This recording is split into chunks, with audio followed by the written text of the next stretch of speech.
Hi guys, எல்லாருக்கும் வணக்கம். இதான் நம்மளோட சேனல் ட்ரெண்ட் ஷாப் 2020. இன்றைக்கி வந்து குக்கிங் வித் காயுவில் வந்து காலிஃப்ளவர் பக்கோடா எப்படி வீட்டிலேயே செய்யலாம் சொல்லிட்டு தான் பார்க்க போகிறோம். ஸோ வாங்க வீடியோக்குள்ளே போகலாம். ஸோ வந்து நீங்கள் வந்து காலிஃப்ளவர் உங்களுக்கு எத்தனை 1 இல்லைன்னா 2 பூ எடுத்து நல்லா உதுத்து வச்சுக்கோங்க. அந்த உதுத்த பூ வந்து சுடு தண்ணியில் போட்டுக்கோங்க.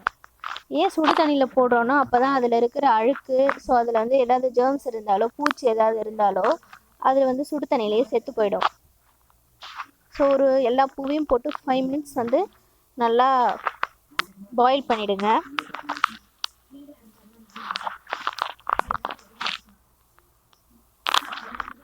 அதுக்கப்புறம் வந்து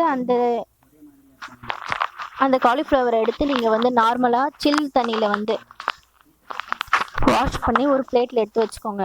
ஏன் இது பண்ணுறோன்னா, ஆல்ரெடி அதில் வந்து பூச்சி எல்லாமே மிதக்கும். திருப்பி அதை எடுத்து போட்டோன்னா அதில் ஏதாவது ஒட்டிக்கும். அதனால் வந்து நீங்கள் நார்மலாக வாஷ் பண்ணோன்னா நார்மல் தண்ணியில் நீங்கள் வாஷ் பண்ணிவிட்டு ஒரு பிளேட்டில் எடுத்து வச்சுக்கலாம். ஸோ இதே மாதிரி எல்லா பூவையும் வந்து ஹாட் வாட்டர்லேருந்து எடுத்து நார்மல் தண்ணியில் வாஷ் பண்ணிவிட்டு நான் ஒரு பிளேட்டில் எல்லாத்தையும் போட்டுக்கிறேன்.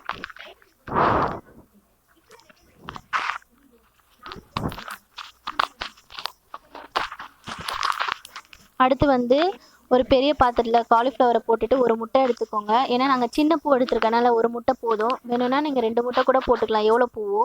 அதுக்கப்புறம் தேவையான அளவு சீரகத்தூள். அடுத்து வந்து கோபி மஞ்சூரியன் பவுடர் வந்து வெளியே கடையில் விற்கிறாங்க, அதையும் நாங்கள் கொஞ்சம் ஆட் பண்ணிக்கிறோம். எல்லாமே போடலாம், கொஞ்சம் ஆட் பண்ணிக்கிறோம்.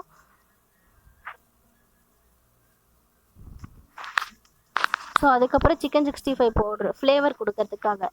நீங்கள் வெறும் கோபி மஞ்சூரியன் பவுடர் போட்டு மிளகாத்தூள் போட்டு பண்ணாலே அதுவும் நல்லாயிருக்கும். நாங்கள் எக்ஸ்ட்ரா ஃப்ளேவர்ஸ் கொடுக்கறதுக்காக இதில் ஆட் பண்ணுறோம். காரத்துக்காக 1.5 ஸ்பூன் நாங்கள் வந்து மிளகாத்தூள். அடுத்து தேவையான அளவு உப்பு.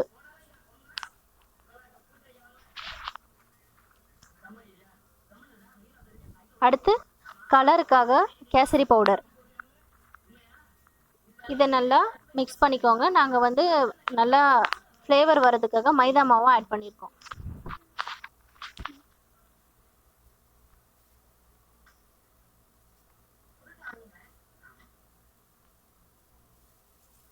இது எல்லாமே எங்கள் அப்பா தான் பண்ணுறாங்க, நான் வெறும் ஷூட் பண்ணுறேன். இதில் தேவையான அளவு தண்ணி தொளிச்சு நல்லா வந்து அதை வந்து மிக்ஸ் பண்ணிக்கோங்க.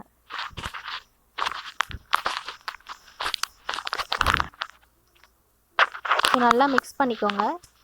ஏன்னா அப்போ தான் அதோட மசாலாலாம் அந்த காலிஃப்ளவர் உள்ள இறங்கும்.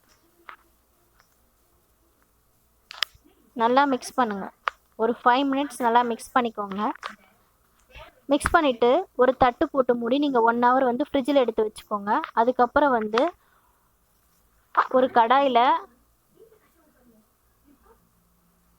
கடாய் காஞ்சதும் எண்ணெய் ஊற்றிக்கோங்க. அந்த எண்ணெய் நல்லா காயட்டும். அதுக்கப்புறம் நம்ம ஃப்ரிட்ஜில் வச்சதை எடுத்துகிட்டு வந்து வச்சுருங்க.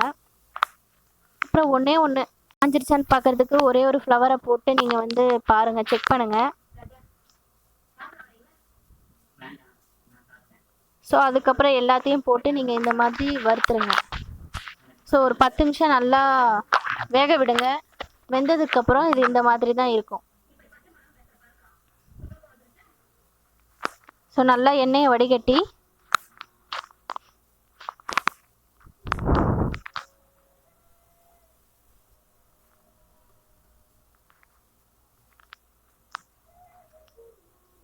ஒரு பிளேட்டில் எடுத்து வச்சுக்கோங்க.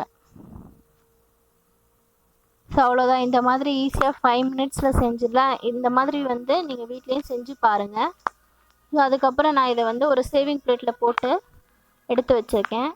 ஸோ இந்த மாதிரி வீடியோஸ் உங்களுக்கு பிடிச்சிருந்ததுன்னா நம்ம சேனலை மறக்காமல் சப்ஸ்கிரைப் பண்ணுங்கள், ஷேர் பண்ணுங்கள், லைக் பண்ணுங்கள், கமெண்ட் பண்ணுங்கள். உங்களுக்கு என்ன மாதிரி ஸ்நாக்ஸ் வீடியோஸ், ரெசிபி வீடியோ வேணும்னு எனக்கு கமெண்ட் செக்ஷனில் தெரியப்படுத்துங்க. Thank you friends.